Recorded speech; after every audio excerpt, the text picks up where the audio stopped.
नवी मुंबई व रायगड जिल्ह्यातील ताज्या बातम्या आणि घडामोडींसाठी सबस्क्राईब करा वादळवारा लाईव्ह चॅनल आणि दाबा बेल आयकॉन. रायगड जिल्ह्यातील विविध भागात गेल्या 4 दिवसांपासून अवकाळी पावसानं हजेरी लावली आहे. सोसाट्याचा वारा, विजांचा कडकडाट आणि पावसामुळे जनजीवन विस्कळीत झालंय. मात्र प्रचंड उकाड्यापासून काहीसा दिलासा मिळाला असल्याचं चित्र राज्यात दिसत आहे. या अवकाळी पावसामुळे फळबागा आणि आंबा उत्पादक शेतकऱ्यांचं मात्र मोठं नुकसान झालंय. रायगड जिल्ह्यातील पनवेल, पेण, उरण, खोपोली, माणगाव या तालुक्यांमध्ये पावसाचा विशेष जोर पाहायला मिळाला. यासह अनेक ठिकाणी विजांच्या कडकडाटासह वादळ आणि सोसाट्याचा वारा वाहत आहे. हवामान विभागाच्या अंदाजानुसार पुढील 2 दिवस अनेक ठिकाणी विजांच्या कडकडाटासह हलका पाऊस पडण्याची शक्यता आहे. त्यावर हवामान विभाग लक्ष ठेवून आहे. हवामान विभागाच्या ताज्या अंदाजानुसार राज्यात पुढील 24 तासात मुसळधार पाऊस पडण्याची शक्यता आहे.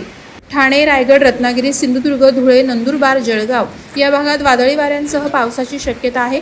या पार्श्वभूमीवर हवामान विभागानं पावसाचा येलो अलर्ट दिला आहे. यासोबतच मुंबई, पालघरमध्येही पावसाच्या हलक्या सरी कोसळण्याचा अंदाजही IMDनं दिला आहे. वादळवारा लाईव्हसाठी न्यूज ब्युरो, रायगड. नवी मुंबई व रायगड जिल्ह्यातील ताज्या बातम्या आणि घडामोडींसाठी सबस्क्राईब करा वादळवारा लाईव्ह चॅनल आणि दाबा बेल आयकॉन.